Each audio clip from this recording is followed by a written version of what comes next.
తెలంగాణలో పోలింగ్ కొనసాగుతుంది. సినీ రాజకీయ ప్రముఖులు తమ ఓటు హక్కును వినియోగించుకున్నారు. బాధ్యత గల పౌరులుగా తమ ఓటు హక్కు వినియోగించుకున్నామని వారు తెలిపారు. తమ బాధ్యతను నిర్వహించామన్నారు. అందరూ కూడా బయటకు వచ్చి ఓటు హక్కును వినియోగించుకోవాలన్నారు.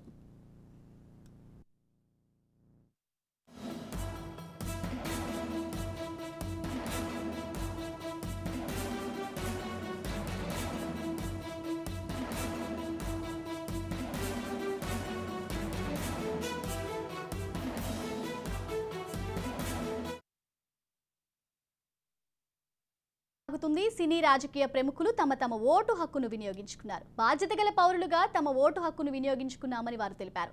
తమ బాధ్యతను నిర్వహించామన్నారు. అందరూ కూడా బయటకు వచ్చి ఓటు హక్కును వినియోగించుకోవాలన్నారు.